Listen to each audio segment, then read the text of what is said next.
Buenas noches, hermanos y hermanas. Dios les bendiga. En nombre de Capilla Calvario, Higher Ground, Ministerio en Español, le doy la bienvenida a cada uno de ustedes en esta noche de estudio bíblico. Esta noche concluimos el capítulo 18 del primer libro de Reyes. Vamos a estar considerando los versículos 20 al 46. Y el tema que tengo para esta noche, hermanos, es Elías, enfrentamiento en el Monte Carmelo. Vamos a orar entonces para eh, comenzar el estudio de esta noche. Bendito Padre, te damos toda la gloria y toda la honra a ti, Señor Padre Santo. Gracias. Gracias por la vida que nos provee, Señor, y ahora la oportunidad que nos brinda de estar considerando tu palabra, Señor. Bendice a cada uno de los que va a ser partícipe de este estudio, que podamos prestar atención a tu palabra, Señor, y podemos no solamente aprender el contenido histórico, sino cómo podemos aplicarlo a nuestra vida, bendito Dios. Gracias, Padre Santo. Bendice pues a cada uno presente. Bendice tu palabra en el poderoso nombre de Cristo Jesús. Amén. Bien, el tema de Elías, enfrentamiento en el Monte Carmelo, el primer libro de Reyes, capítulo 18, versículos 20 al 46. Aquí nosotros encontramos la victoria de Elías en el Monte Carmelo sobre los falsos profetas de Baal y la victoria de Jehová sobre los falsos dioses de la idolatría. La ley de Dios le advertía a Israel con claridad que no debía abandonar a Jehová en pos de otros dioses, y que tampoco debía de adorar a otros dioses además del Dios verdadero. Los profetas predijeron, predijeron si los juicios venideros que caerían si la gente modificaba su fe para acomodarla a las doctrinas y prácticas extranjeras. Igualmente, si se levantaba un profeta, el cual Dios no hubiese levantado para que le hablara al pueblo, eh, debido a que estos profetas tenían influencia en la gente, pero si resultaba que era falso, desviaba al pueblo a la idolatría, igualmente recibiría el castigo y la pena era la muerte. De hecho, en Deuteronomio capítulo 13, versículos 1 al 5, ahí se registra en cuanto a que estos falsos profetas que Dios no ha levantado, si desvían al pueblo para que haya una rebelión en contra de Jehová, debería de dárseles muerte. Hermanos, modificar la fe para acomodarla a las doctrinas y prácticas extranjeras es un peligro. La Biblia en Deuteronomio 13 del 1 al 5, pues allí le llama rebelión contra Jehová. En los diccionarios modernos se le llama sincretismo religioso. Bueno, ya sea rebelión en contra de Jehová o sincretismo religioso, es un peligro porque en sí es una rebelión en contra de la ley de Dios. El sincretismo religioso no es un problema del pasado, sigue siendo un peligro y problema para los verdaderos adoradores de Dios aún en el presente, a los que deben de adorar en espíritu y en verdad. Israel había sido desviado por la decisión del rey Acab, bajo la influencia de su esposa, que era una persona idolátrica, Jezabel. El pueblo había llegado a estar en rebelión en contra de Jehová, aceptando la religión establecida por el reino, porque era la religión oficial del gobierno. Y el pueblo pues entonces había caído en un sincretismo donde Baal y Jehová era adorado e invocado a la vez. El sincretismo se basa en el capricho del hombre, no en la forma de las escrituras. Y Jehová había prohibido que la adoración a él fuera contaminada con los actos de idolatría que eran comunes en Canaán. Tampoco Dios no quería compartir su gloria ni adoración con ídolos. No, Dios, Jehová, exige una adoración exclusiva. Por eso nosotros encontramos en el versículo 20 y 21 cómo Elías reta a Israel a tomar una decisión. Sí, Elías reta, le dice a Acab que convocara a todos los hijos de Israel. Y así fue como se reunieron todos los profetas en el monte Carmelo. Acercándose pues entonces Elías allí les dijo: ¿hasta cuándo claudicaréis vosotros entre dos pensamientos?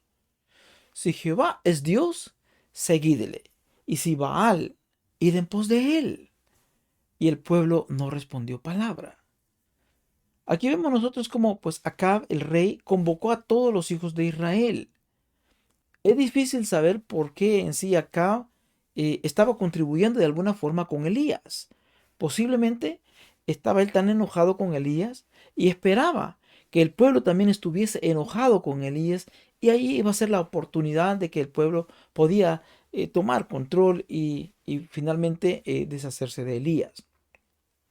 Porque sabemos de que de alguna forma pues la gente estaba molesta por la sequía que había ocurrido. Pero cuando se reúnen, todos se reunieron pues ahí en el monte Carmelo. Ahí estaban también todos estos profetas de Baal que odiaban a Elías. Ellos amaban el favor del rey Acab y amaban pues la atención que les daba y todo el poder que les había dado o había conferido la reina Jezabel. Por eso es que con entusiasmo ellos digamos, promovían la persecución de cualquier, eh, ya sea profeta o siervo que fuera seguidor de Jehová. Pero en los últimos 3 años, que fueron severamente humillados por Elías, porque la sequía seguía y Elías pues seguramente seguía orando todos sus clamores al dios del clima Baal, porque Baal era el dios del clima para ellos, no tuvieron efectividad durante esos 3 años. Ellos odiaban a este profeta de Dios porque los había humillado y mostró que lo que ellos tenían sencillamente era todo un engaño sacerdotal. Pero cuando Elías los confronta, les hace la pregunta: ¿hasta cuándo claudicaréis vosotros entre dos pensamientos? Si Jehová es Dios, seguidle, y si Baal, id en pos de él. Esto en sí era una pregunta lógica y útil a la vez. En general, el pueblo de Israel estaba en una condición espiritual tibia. Ellos querían dar algo de devoción tanto a Jehová como a Baal, pero el Dios de Israel no estaba interesado en ese tipo de división, de devoción, porque era una devoción dividida. No, espiritualmente hablando, Israel era como un compañero infiel en un matrimonio, que no quiere renunciar ni a su compañero o compañera de matrimonio, pero tampoco quiere renunciar a su amante ilícita. Sí, es una comparación. El compañero del matrimonio tiene un reclamo legítimo a la devoción exclusiva que se le debe a su cónyuge. Igualmente, pues Dios exige una devoción exclusiva en la adoración. La palabra claudicaréis, la antigua palabra traducida aquí, claudicaréis, significa en sí cojear, saltar, danzar o danzaron. De hecho, es la misma palabra que se usa en este mismo capítulo, pero en el versículo 26, cuando los profetas de Baal estaban danzando, estaban saltando de un lugar a otro, ¿verdad? Entonces, esta manera es como Elías les dice, ¿no? ¿Desde cuándo o hasta cuándo ustedes van a estar danzando en una, ok, entre Jehová y Baal? Como danzando entre dos pensamientos. Por eso el llamado de Elías era claro, y había una diferencia entre el servicio a Baal y el servicio que le debían de dar a Jehová. Quizás en las mentes de muchos de ellos no había una gran diferencia. Para ellos lo importante a lo mejor era, bueno, sencillamente es una religión. Somos sinceros en cuanto a ello. Es todo lo que tenemos de nuestro corazón. Y hacemos lo que nuestro corazón nos guíe. Nos guía a Jehová, adoramos a Jehová. Nos guía a Baal y adoramos a Baal. Pero Jehová no quiere eso. Elías sabía que nunca podía ser de esta manera. Por eso les dice: ya sea que sirvas a Baal o sirvas a Jehová. Porque hay una gran diferencia. La apelación de Elías también llamó a sus oyentes a que tuvieran en cuenta que el tiempo que había pasado, por eso les dice, ¿hasta cuándo? Es decir, "Ey, espérate, que no les ha bastado ya 3 años y medio de sequía para ver de que esa religión que tienen o ese Dios a que ustedes están adorando y pidiéndole no les da respuesta. ¿Hasta cuándo? Esto nos trae también a nosotros una pregunta, una pregunta. ¿Cuántos estarán en una congregación de esta manera de pensar y saltando entre dos ideas? E igualmente la pregunta sería, ¿hasta cuándo? Los versículos 22 al 24, Elías propone una prueba entre Dios, el Dios verdadero, y Baal. Por eso, cuando les propone esta prueba, les tira un reto. Entonces el reto ha sido ya dado. Y el Dios que responda por medio de fuego, ese sea el Dios verdadero. Por eso les dice, invocad luego vosotros el nombre de vuestros dioses, y yo invocaré el nombre de Jehová. Y el Dios que responda por medio de fuego, ese sea Dios. Y todo el pueblo estuvo de acuerdo y diciendo, bien dicho. Vamos a ver entonces. El fuego no vendría ni de Elías, ni del profeta, de los profetas falsos de Baal. No. Debía que tener un origen sobrenatural, provisto ya fuera por Baal o por Jehová. De nuevo, Elías les dio mucha ventaja a los profetas de Baal, porque se pensaba que Baal era el dios del cielo. También se consideraba a Baal como señor del clima, y al igual que era el que enviaba los relámpagos, que eran vistos como fuego desde el cielo. Entonces, por eso les da esta ventaja a Elías. Y si Baal pues era real, ciertamente enviaría fuego del cielo. Los versículos 25 al 27 ahora se presenta la hora de la prueba. Los profetas de Baal oran por fuego a su Dios. Y empiezan ellos a estar danzando, ¿no? Invocando el nombre de Baal. Dice desde la mañana hasta el mediodía, diciendo, Baal, respóndenos.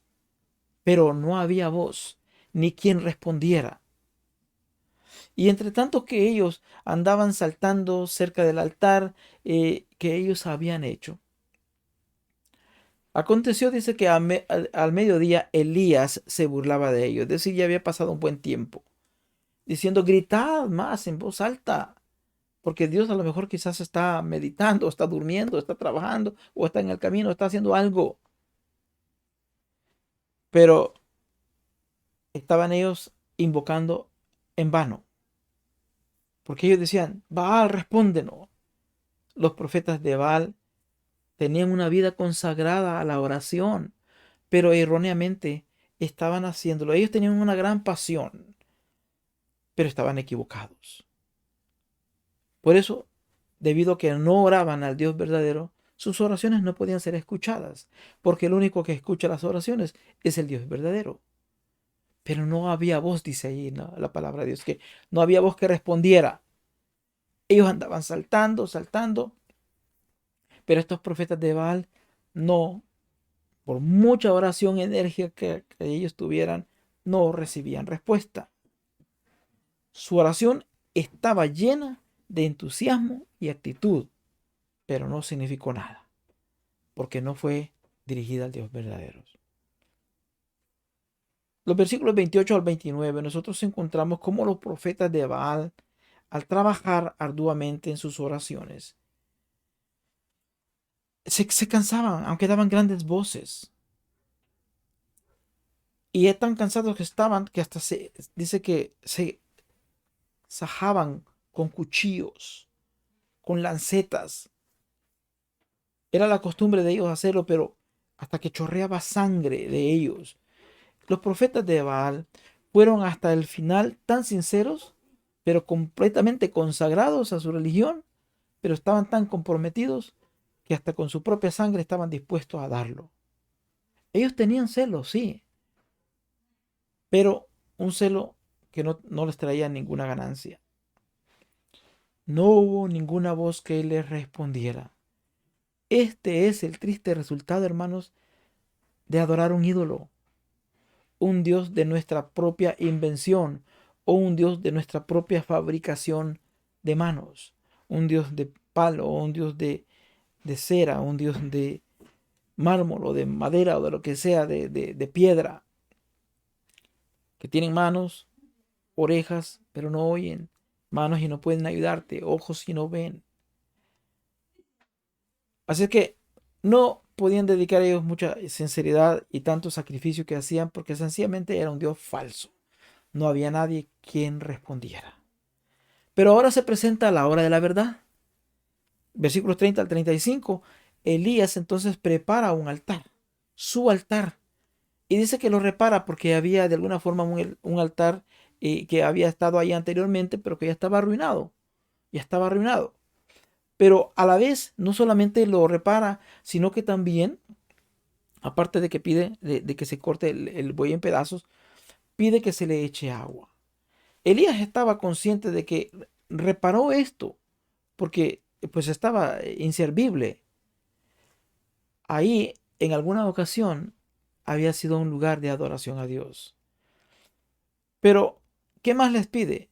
Le dice, llenen cántaros de aguas y derramarles sobre el holocausto y sobre la leña, a mojar bien todo, el holocausto y la leña, ¿verdad? Entonces, para que la gente viera, ¿no? Que aún así, con la leña mojada y la ofrenda mojada, y no solamente dice que también les dijo que que hicieran un canal y que mojaran todo allí para que estuviera todo aquello totalmente húmedo. Encontramos nosotros pues ahora en los versículos 36 al 37 la oración de Elías. Elías, cuando llega el momento de ofrecer el holocausto, se acercó y empieza a invocar al Dios de Abraham, al Dios de Isaac, al Dios de Israel. Y le dice, manifiéstate tú como el Dios que eres. Respóndeme, Jehová. Respóndeme para que te conozca este pueblo, que tú, oh Jehová, eres el Dios y que tú vuelves a ti el corazón de ellos. Solamente el Dios verdadero puede volver el corazón de un ser que ha caído para levantarlo. Cuando llegó la hora de ofrecerse el holocausto, sabemos que ese lugar, de hecho, pues Israel ya tenía unos 50 años desde cuando el rey Jeroboam había pues causado todo esto, ¿cómo se llama? Separación de las 10 tribus. Pero cuando se presenta este momento que Elías sigue haciendo su oración encima de este sacrificio que estaba en aquel altar que había sido reparado, sé tu manifiesto, le decía, tú eres el Dios de Israel. Oraba al Dios de Abraham, al Dios de Isaac. Y vemos los versículos 38 al 40, el resultado. Jehová contesta con fuego. Entonces dice que cayó fuego de Jehová y consumió el holocausto. La leña también la consumió. Las piedras y el polvo aún lamió, dice, el agua que estaba en la zanja que se había hecho. Es decir, porque habían hecho una zanja donde habían echado bastante agua. Pero cayó fuego del cielo y consumió el holocausto, la leña, las piedras y el polvo, y aún lamió aquella agua que estaba en la zanja.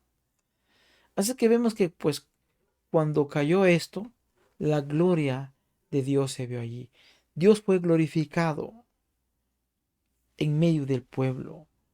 Y Elías también recibe victoria. ¿Por qué? Porque se da a conocer que es el profeta verdadero, no un profeta falso, sino verdadero.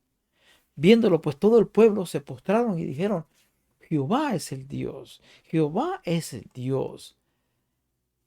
En en ese momento, el pueblo estaba completamente persuadido. Por eso se les pidió que escogieran. Y aquí el pueblo pues llega a reconocer.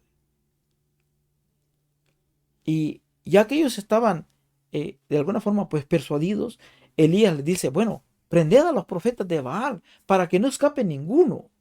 Sí, ¿por qué? Porque en la ley de Moisés había sido escrito en Deuteronomio capítulo 13 al 5 que el profeta o soñador o interpretador de sueños que, que traía rebelión en contra de Jehová debería de ser muerto. Entonces Elías le dice, prendedle que no quede ninguno. Elías simplemente demandó que estos profetas pagaran, al igual como los profetas verdaderos habían sido perseguidos por Jezabel, al grado que 100 habían sido escondidos en unas cuevas que sobrevivieron.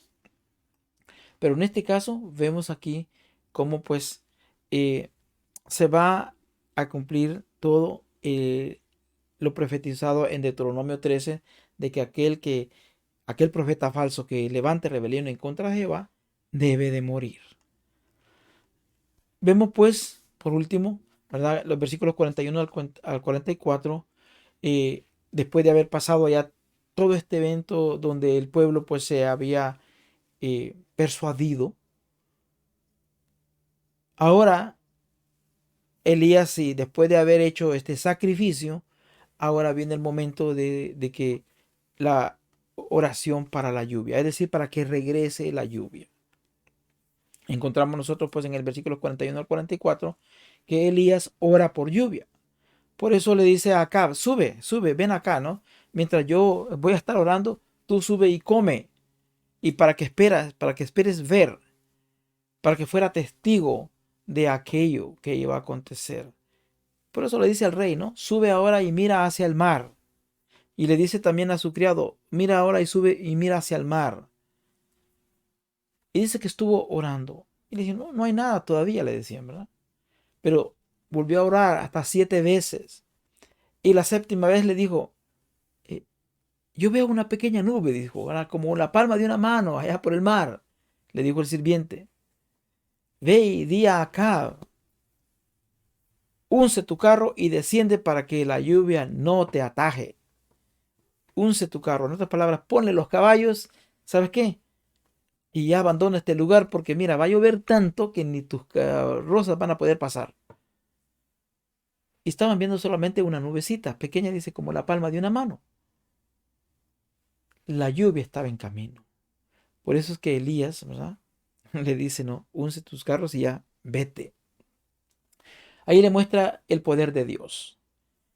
Y Elías dice que se hinca, luego estaba como medio sentado, estaba como de pie. Bueno, no es la forma como tú estés cuando haces la oración, es el poder del Señor que va a obrar. Nuestro deber es hacerla, ya sea que estés parado, sentado, hincado, como tú quieras orarle. Pero sí nos muestra que debemos de ser persistentes, porque Elías eh, no recibía un no como respuesta. Dice que por 7 veces estuvo orando. Y esto nos muestra la persistencia, ¿verdad? Esta oración persistente de Elías, hasta que realmente Dios responde y comienza a aparecer esa nube y de repente se viene toda la lluvia y se cumple, ¿verdad? Ya pues lo que había dicho, que iba a llover. Y los últimos capítulos 45 al 46 hay un recorrido asombroso de 14 millas. ¿Por qué? La lluvia, bueno, el rey ya se había ido. En otras palabras, ya había recorrido 14 millas, un ejemplo, ¿no? Eh, pero de alguna forma, milagrosamente, nos muestra aquí cómo Elías alcanza, pues, allá para, corre esto, ¿no? Dice, si aconteció estando en esto que los cielos se oscurecieron con nubes y viento y hubo una gran lluvia. Y subiendo acá, vino a Jezreel, es decir, se fue a la ciudad. Y la mano de Jehová estuvo sobre Elías, el cual ciñó sus lomos y corrió delante de Acab hasta llegar a Jezreel. No dice que Elías fuera en caballo, pero dice que corrió milagrosamente, maratónicamente, él alcanzó al que iba en una carroza y con caballos. Es porque Dios lo había empoderado para poder hacer esto milagrosamente. Y hubo una gran lluvia. La mano de Dios estuvo con Elías. Hermanos, para concluir en esta noche este estudio, Elías no procuró su propia gloria, sino la gloria de Dios. Y esto fue para el bien del pueblo. El pueblo está del todo de acuerdo y convencido y satisfecho que Jehová es el Dios verdadero. Y algunos podríamos decir, oh, el pueblo se convirtió, tuvieron un cambio de corazón. Pero la realidad es que solo la mayoría sí se convenció, pero no se convirtió. Muchas personas pueden estar convencidas de algo, pero no se convierte, no hay conversión. Pueden estar viendo milagros suceder a su alrededor y pueden convencerlo que aquello es cierto, que aquello es verdadero, pero no hay conversión. Por eso, bienaventurado los que aún sin ver han creído, porque algunos viendo no creen, no son transformados, no se convierten. Los falsos profetas fueron un obstáculo para poder llevar la palabra de Dios al pueblo. Llevaban mensajes que contradecían la palabra de los verdaderos profetas. Es decir, la semilla del mal ya estaba sembrada en ellos. Daban mensajes que apelaban a la naturaleza pecaminosa y consolaban sus temores. Posiblemente aunque ellos vieron que había habido un acto milagroso y creyeron aquello, pero como también ya tenían la semilla sembrada del mal, los mensajes que se inclinaban hacia la pecaminosidad y que también consolaban sus temores, por eso seguían dudando, como Elías les había dicho, porque siguen cojeando en dos ideas. Los falsos profetas pues ya habían sembrado esa semilla mala en ellos. Pero los verdaderos profetas daban a conocer la verdad de Dios. Los verdaderos siervos de Dios, pues igualmente hoy en día, tienen la responsabilidad de dar a conocer la palabra del Dios verdadero, pero sin contaminación, sin sincretismo. El sincretismo en el Nuevo Testamento también fue un problema. En los principios, cuando el Nuevo Testamento se estaba formando, con la expansión del Imperio griego, sus dioses se mezclaron con los dioses nativos de las naciones conquistadas. Igualmente el Imperio romano también abrigó en su seno todo tipo de culto y religiones de misterio. El cristianismo no pudo escapar de esto y lucharon para proteger su integridad. Por ejemplo, el maniqueísmo es una filosofía dualística que identifica lo físico con el mal. De alguna forma se introdujo en algunas doctrinas del cristianismo, al igual que el docetismo, que es una enseñanza que negaba que Jesús hubiese tenido un cuerpo físico. Ya constituía un problema, mientras que se formaba pues el Nuevo Testamento. Era un proceso, pero el docetismo negaba que Jesús hubiese tenido un cuerpo. Y de hecho Juan dijo, ¿quién es el anticristo? Sino aquel que niegue que Cristo vino en carne. Todo aquel que niegue a Cristo venido en carne es un anticristo. Muchas formas también de neoplatismo hacían un esfuerzo muy consciente para combinar elementos de la religión cristiana con las filosofías platónicas y con el dualismo oriental. Por eso debemos de examinar cómo está nuestra creencia para todas estas falsas filosofías o estas cosas del sincretismo no estén en nuestro sistema de adoración. Por eso el apóstol Pablo les advirtió a los creyentes de Colosas, lo que está escrito en Colosenses capítulo 2, versículo 8, les dijo, miren que nadie los haga cautivos por medio de su filosofía y vanas sutilezas, según la tradición de los hombres, conforme a los principios, es decir, las normas elementales del mundo, y no según Cristo. El sincretismo en la actualidad, hermanos, este problema todavía existe hoy en día en la iglesia. Las filosofías no cristianas, como el existencialismo, buscan el poder del cristianismo mientras dejan a un lado al cristianismo. La singularidad que debe de tener el cristianismo se pone a veces en contradicción por el sincretismo.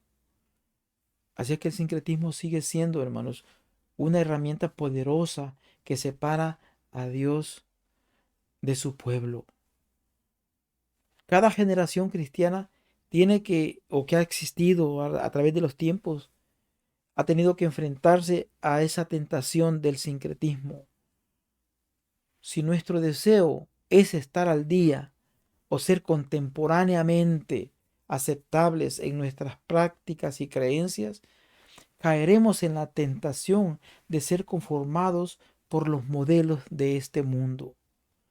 Cualquier elemento extraño que se filtre en la fe y en la práctica cristiana constituye un elemento que debilita la pureza de la fe.